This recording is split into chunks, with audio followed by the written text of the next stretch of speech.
And now for our second section of the week, 6.2, add and then also subtract fractions.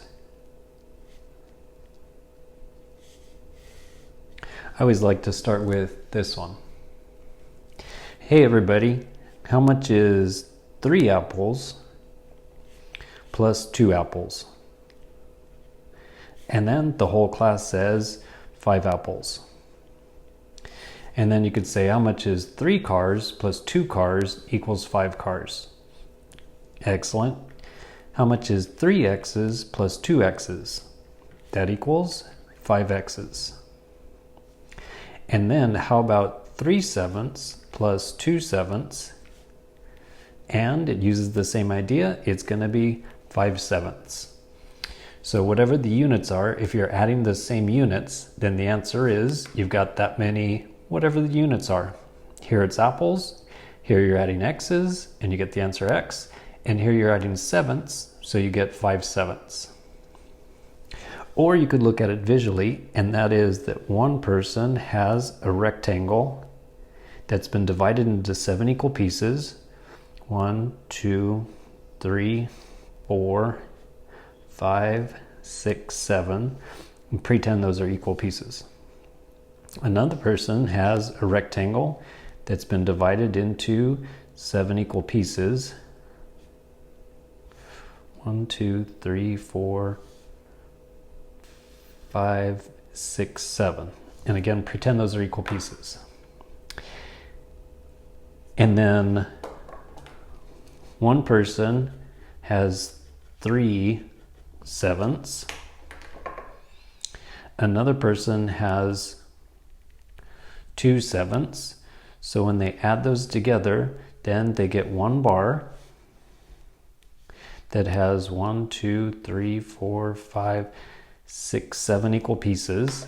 And when they add them together, the first person puts their red ones right here, and the next person puts their black ones right here. And so then this is a grand total of 5 out of the 7 bars. So 3 sevenths plus 2 sevenths equals 5 sevenths.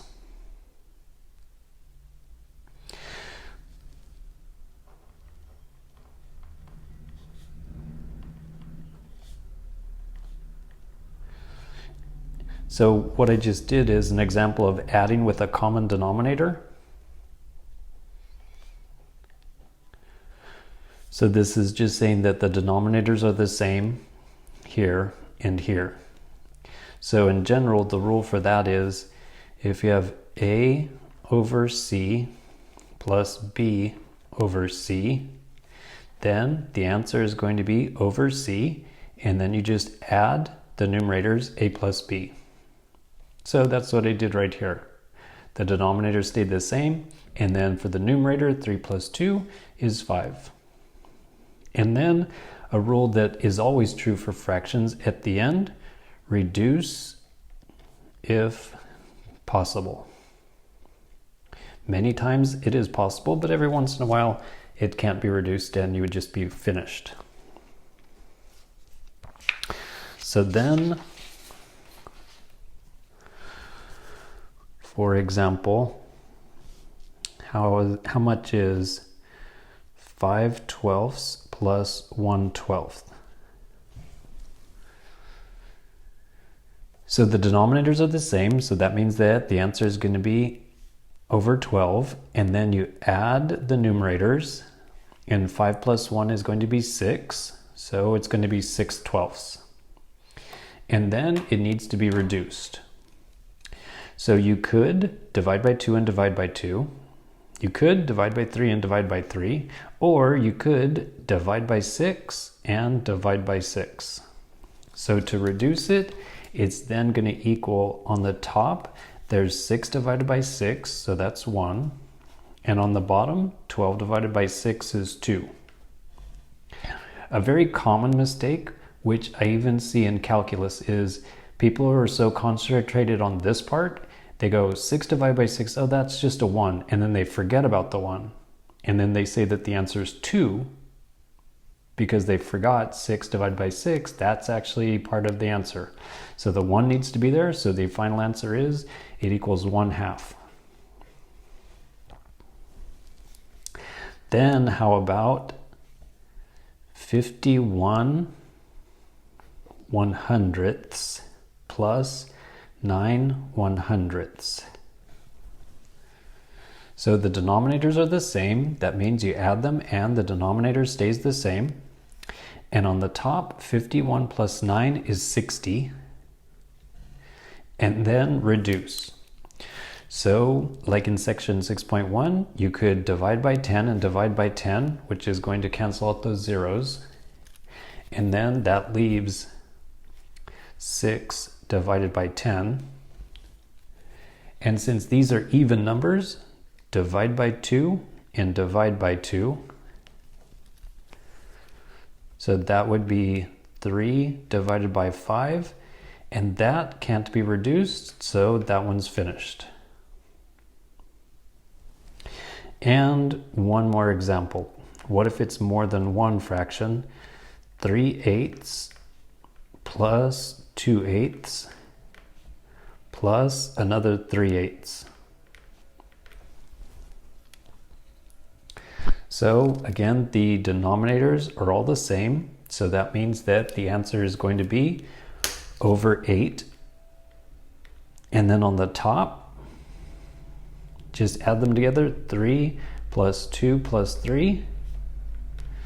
So this is going to be 6, 7, 8. So it's 8 divided by 8. And then an 8 will divide into an 8 one time evenly. So the answer is just a 1.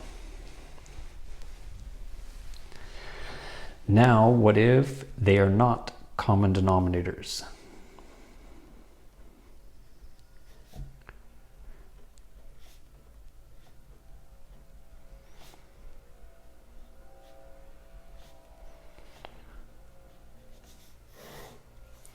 So what if you have A over B plus C over D? So there's a few ways to do this. One is you cross multiply A times D. Then whatever sign this is, you put it right here, plus. Then cross multiply the B times the C. And then on the bottom, you just multiply straight across. B times D. So, as an example, how about 3/7 plus 2/5? So using this method, you would multiply 3 times 5. Whatever this symbol is, you keep it right here, plus. Then you multiply this diagonal, 7 times 2. And then on the bottom, you multiply these two, 7 times 5. And then we need to simplify. So this is going to be 15 plus this is going to be 14. And then on the bottom, 7 times 5 is 35. So adding these two together, that's going to be 29. And on the bottom, there's 35. Then, can this be reduced? Well, the only numbers that are going to divide into a 35 would be a 5 and a 7. A 5 will not divide into this because it doesn't end in 5 or 0. And 7 doesn't divide into this because actually 29 is prime. So that means it can't be reduced. And it's finished.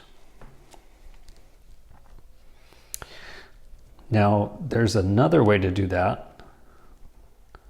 Or you could do it like this. 3/7 plus 2 over 5. So in the end, I want to have one common denominator, which happens to be the number 35. So I need this denominator to become a 35, which means that the 7 needs to be multiplied by 5. So go ahead and multiply by 5, but if you do that on the bottom, you have to do the exact same thing on the top. Now the denominator is going to be 35. Now move on to this one. To make this one into a 35, this 5 right here needs to be multiplied by 7. But if you do that on the bottom, you have to do that on the top. So then this becomes, this is 15 over 35. And then this becomes 14 over 35. And then when you add those two together, we get 15 plus 14, so that's 29 over 35. And then that's the answer. So sometimes this way is better, sometimes this way is better, or with some people, they prefer this way, and some people prefer this way. I would say in general, this is the more common way to do it. This is more of a shortcut, which you could use sometimes.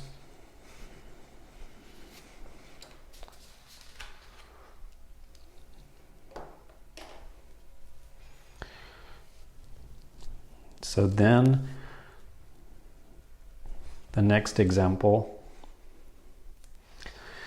So now I'm going to use the second method using the least common denominator.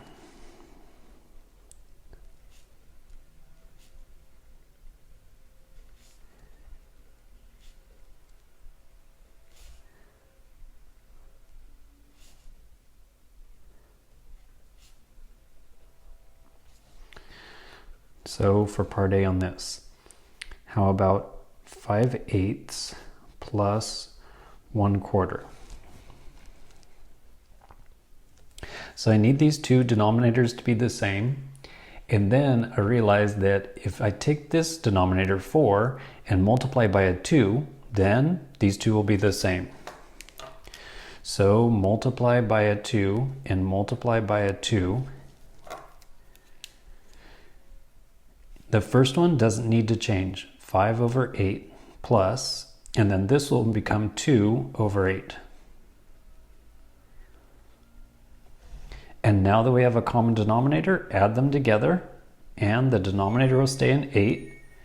And for the top, it's going to be 5 plus 2 is 7. So that can't be reduced. The answer is 7/8. Then for part B, how about 1/24 plus 3/16? Okay, so what number could we change both of these into? So basically we could look at the multiples of 24 and the multiples of 16. And then find the least common multiple. So one way would be look at 24 times 1, 24 times 2, 24 times 3,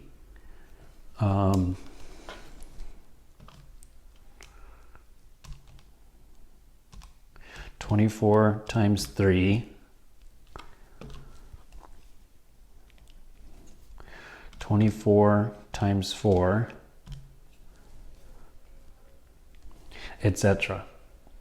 And then do the same thing for the number 16. So that would be 16 times 1, 16 times 2, 16 times 3. And right there I can stop because I got a match. So the common denominator would be 48. So common means that they're going to be the same denominator, and then least means that's the first time in the list when the same number showed up. So for the number 24, in order to make it into a 48, I need to multiply by 2. So on this one, multiply by 2 and multiply by 2. For the 16, that's 1, 2, 3. So in order to change a 16 into a 48, multiply by 3.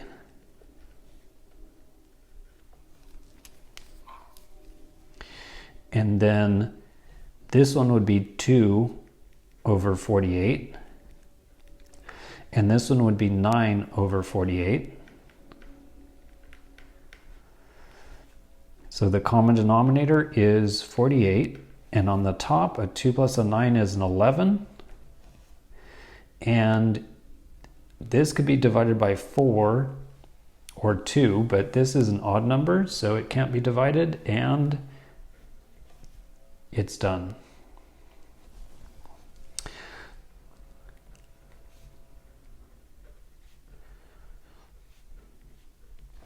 And then what about subtracting? So for example, A on subtracting, if it was 14 fifths minus 3 tenths. So basically the idea is going to be the same, get a common denominator, except when we go to do this last step, we'll be subtracting instead of adding. So for these two, if you multiply this by a 2, it becomes a common denominator 10. So multiply by 2 on the top and the bottom. And the first fraction becomes 28 divided by 10 minus 3 divided by 10. So 28 minus 3, that would be 25. The common denominator is 10.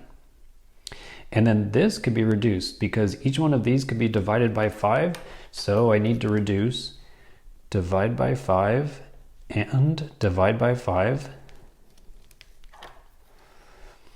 And so this is going to be 25 divided by 5, that's 5.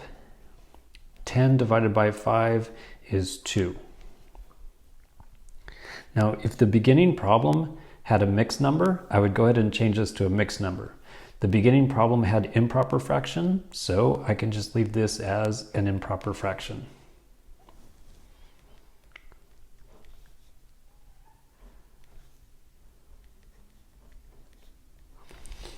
But what if it had a mixed number? So 2 and 9 tenths minus 1 and a fifth. Well, there's two ways to do this. One is you change this to an improper fraction. You also change this to an improper fraction. This is the way that I actually prefer to do it. The other way to do it is you take 2 minus 1, so you put the whole numbers together and say 2 minus 1. Then you put the fractions together and say 9 minus a fifth. And the reason I don't like that is because when you subtract the fractions, if you get a negative, then you have to borrow from the whole number.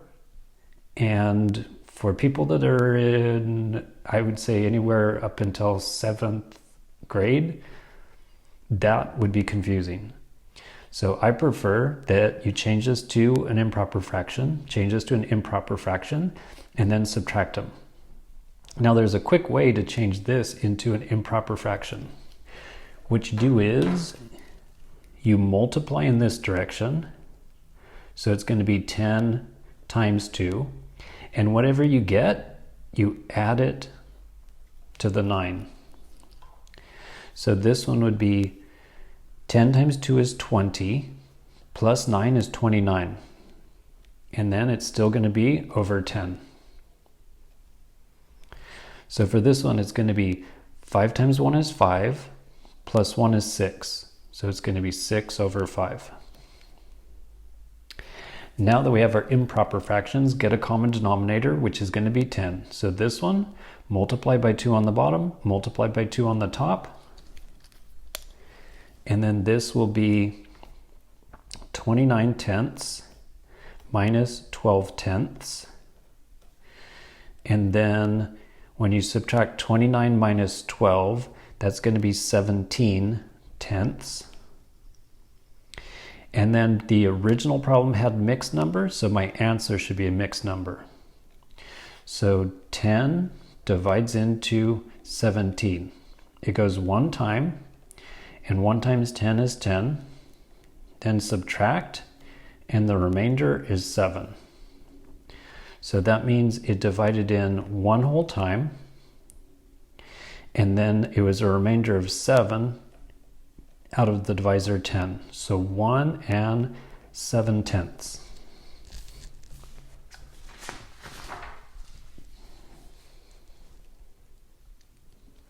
All right, so that's section 6.2. The homework, as usual, is 1 through 19, the odds, in section B.